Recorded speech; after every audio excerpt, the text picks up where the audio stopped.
Assalamualaikum warahmatullahi wabarakatuh.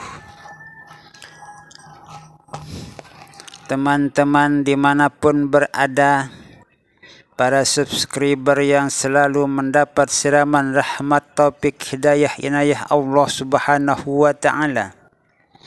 Semoga kita semua selalu dalam keadaan sehat walafiat, panjang umur, murah rezeki yang halal, selamat dunia wal akhirah, mati dalam husnul khatimah, mati dalam husnul khatimah, mati dalam husnul khatimah, masuk surga bi ghairi hisab, masuk surga bi ghairi hisab, masuk surga bi ghairi hisab, selalu dalam ridha dan maghfirah Allah subhanahu wa ta'ala fid dunya wal akhirah, selalu dalam pemeliharaan Allah subhanahu wa ta'ala dari segala macam mara bahaya dunia dan akhirah.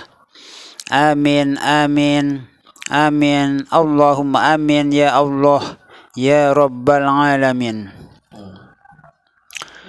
Kisah kali ini saya akan melanjutkan bagaimana kisah Nabi Isa alaihissalam yang cukup diketahui oleh lapisan masyarakat baik umat Islam maupun non-Islam.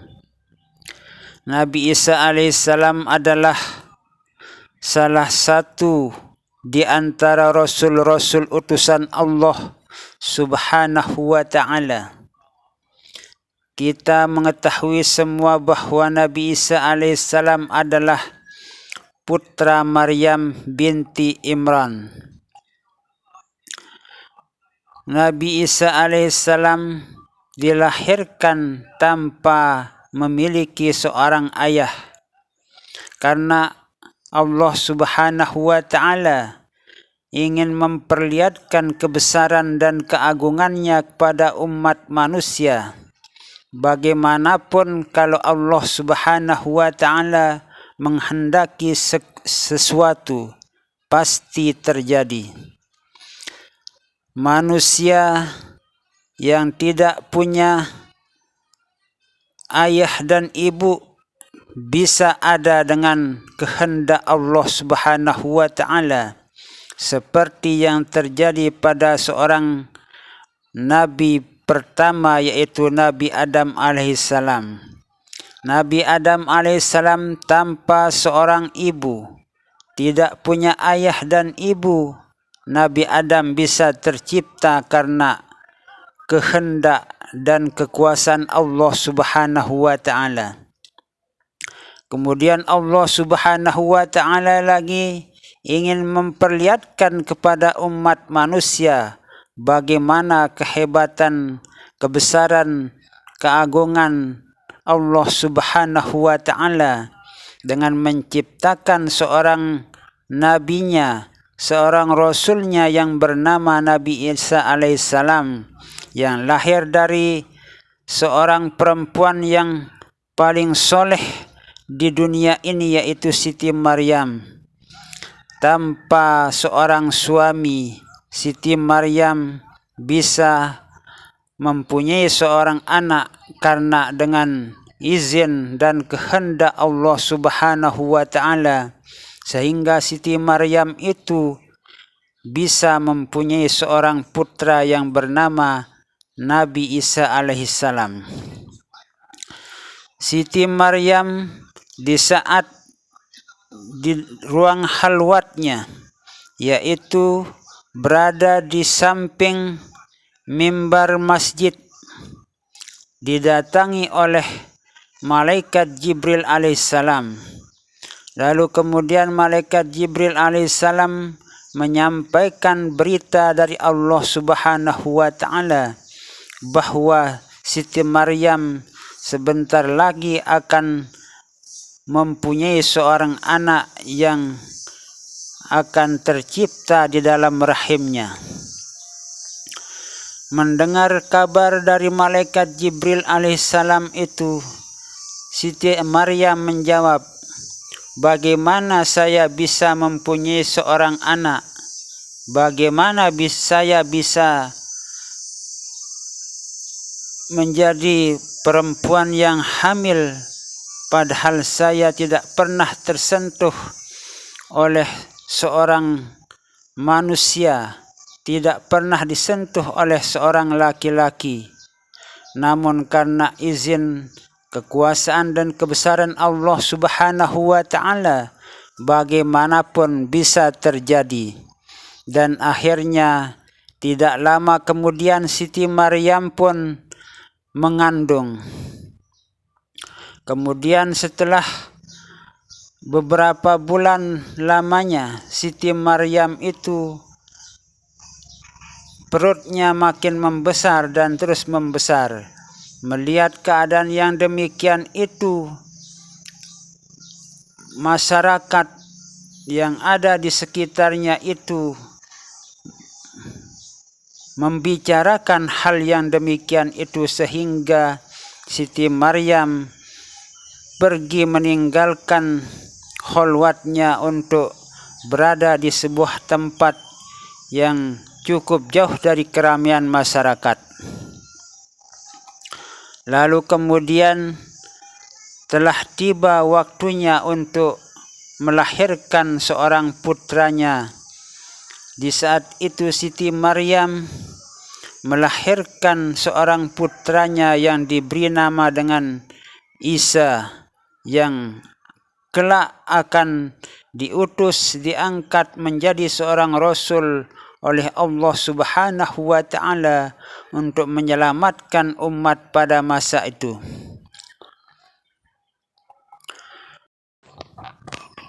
Setelah Isa lahir, maka tidak beberapa lama kemudian Siti Maryam kembali ke kampung halamannya dengan membawa seorang bayi yang bernama Isa. Namun di saat Siti Maryam kembali ke kampung halamannya, Siti Maryam itu dalam keadaan berpuasa untuk tidak berbicara dengan siapapun. Lalu kemudian Siti Maryam pulang ke kampung halamannya dengan membawa Isa. Di dalam perjalanan menuju ke kampung halamannya, ada seorang atau bertemu dengan warga masyarakat. Lalu kemudian masyarakat itu bertanya kepada Siti Maryam tentang sesuatu hal. Namun di saat itu Siti Maryam karena sudah berniat untuk berpuasa, tidak berbicara dengan siapapun. Ketika itu Allah Subhanahu wa ta'ala ingin memperlihatkan kekuasaan dan kebesarannya kepada umat manusia. Isa yang masih bayi, dengan kehendak dan izin Allah Subhanahu wa ta'ala bisa berbicara seperti pasihnya berbicara orang yang sudah dewasa. Isa yang masih bayi itulah yang menjawab segala pertanyaan-pertanyaan orang yang bertanya kepada Siti Maryam, ibundanya Isa. Setiap orang yang bertanya kepada Siti Maryam, Isalah yang menjawab semua pertanyaan-pertanyaan warga masyarakat yang kebetulan bertanya kepada Siti Maryam. Isa adalah bayi pertama yang bisa berbicara seperti pasihnya orang dewasa dalam berbicara. Karena dengan kehendak kebesaran dan kekuasaan Allah Subhanahu wa ta'ala, segala sesuatu bisa terjadi. Lalu kemudian Isa setelah sampai di kampung halamannya, bermain-main dengan teman-temannya. setelah usianya beranjak lebih besar, bermain-main dengan teman-teman yang ada di kampung halamannya itu. Di saat itulah Isa menunjukkan kecerdasan yang luar biasa, bisa menerka apa yang ada di dalam kantong baju atau celana yang digunakan oleh temannya itu. Dan tebakan atau terkaan Isa tidak meleset dari apa yang diucapkannya itu. Apa yang diucapkan oleh Isa itu selalu tepat, dan bahkan barang-barang yang ada di dalam rumah teman-teman semasa kanak-kanaknya itu bisa ditebak oleh Isa dengan benar, bisa diterka dan benar-benar tepat apa terkaan Isa. Kecerdasan Isa terlihat pula pada proses belajar mengajar. Ia selalu bertanya, bahkan terkadang membantah jika ada keterangan yang tidak tepat dan berlawanan dengan pendiriannya. Ketika Isa sudah berusia mencapai 30 tahun, Allah Subhanahu wa Ta'ala mengangkat Isa menjadi seorang Rasul. Isa alaihissalam sudah diangkat menjadi seorang Rasul utusan Allah di saat Isa berusia 30 tahun. Di samping Isa atau Nabi Isa alaihissalam sudah diangkat, diutus menjadi seorang Rasul Allah Subhanahu wa Ta'ala. Allah Subhanahu wa Ta'ala memberikan Nabi Isa alaihissalam sebuah kitab yang bernama Kitab Injil. Kitab Injil yang diberikan oleh Allah Subhanahu wa Ta'ala kepada Nabi Isa alaihissalam adalah menjadi pedoman dan menjadi mukjizat sebagai bukti kebenaran kerasulan Nabi Isa alaihissalam, menjadi tuntunan pedoman kehidupan umat manusia pada masa itu. Itulah yang dinamakan dengan Kitab Injil. Mukjizat yang diberikan kepada Nabi Isa alaihissalam antara lain bisa menyembuhkan orang buta sejak lahir, bisa menyembuhkan penyakit lepra, bahkan bisa menghidupkan orang yang sudah meninggal dunia. Namun bukti-bukti kebenarannya sebagai seorang Nabi dan Rasul itu mendapatkan tantangan keras dari pemuka-pemuka Yahudi. Mereka mempengaruhi penduduk Roma bahwa Nabi Isa alaihissalam meremehkan kaisar dan di kemudian hari bermaksud menghancurkan kerajaan. Maka hakim-hakim di Roma memerintahkan menangkap dan menghukum Nabi Isa alaihissalam. Di tengah-tengah pengejaran yang dilakukan terhadap Nabi Isa alaihissalam itu, Allah Subhanahu wa Ta'ala menghadirkan seorang yang menyerupai Nabi Isa alaihissalam sebagaimana yang telah dijelaskan dalam Al-Quranul Karim, wa ma qataluhu wa ma salabuhu walakin syubbiha lahum. Mereka tidak membunuh Nabi Isa alaihissalam, wa ma salabuhu, dan mereka juga tidak mensalib Nabi Isa alaihissalam, walakin syubbiha lahum, akan tetapi ada seseorang yang diserupai seperti rupa Nabi Isa alaihissalam. Itulah yang dibunuh, yang disalib kemudian dibunuh oleh mereka itu. Namun mereka ada yang berkeyakinan bahwa yang disalib itu adalah Nabi Isa alaihissalam. Padahal Nabi Isa alaihissalam masuk ke dalam masjid dan dari masjid itulah diangkat oleh Allah Subhanahu wa taala, diselamatkan dan diangkat, dibawa ke langit oleh Allah Subhanahu wa taala. Dan nanti pada saatnya Nabi Isa alaihissalam akan turun ke bumi ini untuk menyampaikan ajaran-ajaran yang telah diajarkan oleh Nabi besar Muhammad sallallahu alaihi wasallam. Kemudian tugas Nabi Isa alaihissalam membunuh semua babi-babi yang ada di atas dunia ini. Kemudian yang ketiga, menghancurkan salib-salib yang dibikin oleh orang-orang non-muslim itu.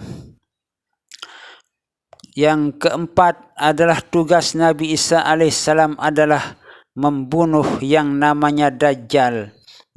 Dajjal laknatullahi alaih. Dajjal adalah iblis yang bisa dilihat oleh umat manusia pada saat itu, yang menyesatkan umat manusia dengan membawa air dan api. Apabila Dajjal itu menawarkan air, berarti itu adalah api yang sebenarnya. Apabila Dajjal itu menawarkan api, yang sesungguhnya itu adalah air.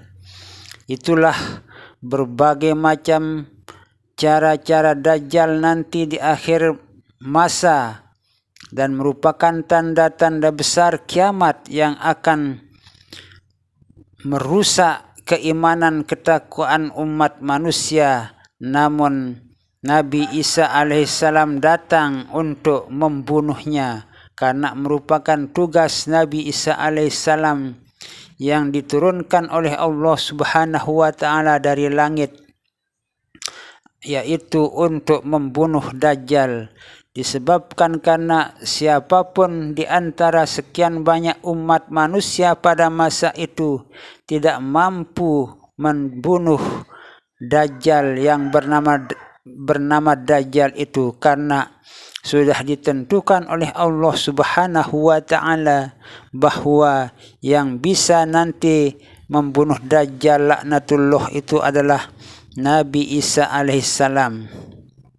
Nah, itulah 4 tugas yang diberikan oleh Allah Subhanahu wa taala kepada Nabi Isa alaihissalam di saat Nabi Isa alaihissalam diturunkan dari langit, yaitu yang pertama, menyampaikan ajaran-ajaran yang pernah diajarkan oleh Nabi besar Muhammad sallallahu alaihi wasallam. Bukan mengajarkan ilmu baru, bukan mengajarkan wahyu baru, namun mengajarkan atau menyampaikan wahyu yang telah disampaikan oleh Nabi besar Muhammad sallallahu alaihi wasallam. Kemudian yang kedua yaitu membunuh semua babi yang ada di atas dunia ini. Yang ketiga yaitu menghancurkan semua salib-salib yang dibuat oleh orang-orang non-muslim. Yang keempat yaitu tugas Nabi Isa alaihissalam adalah membunuh Dajjal laknatullahi alaih. Nah, semoga kita selamat dari berbagai macam fitnahan Dajjal. Fitnahan Dajjal yang begitu berbahaya bagi kehidupan umat manusia. Karena siapapun, walaupun orang itu adalah kita akui kesolehan dan ketakwaannya kepada Allah Subhanahu wa taala, kalau berhadapan dengan yang namanya Dajjal itu, iman dan takwanya itu bisa hancur luluh disebabkan karena rayuan yang namanya Dajjal itu. Artinya kita harus menghindar dan jauh-jauh dari yang namanya Dajjal laknatullahi alaih itu. Semoga kita semua diselamatkan oleh Allah Subhanahu wa ta'ala dari segala macam mara bahaya dunia dan akhirah. Amin, amin, amin. Wallahu a'lamu bis-shawab, wallahul muwaffiq wal hadi ila sabilir rasyad. Wassalamu alaikum warahmatullahi wabarakatuh.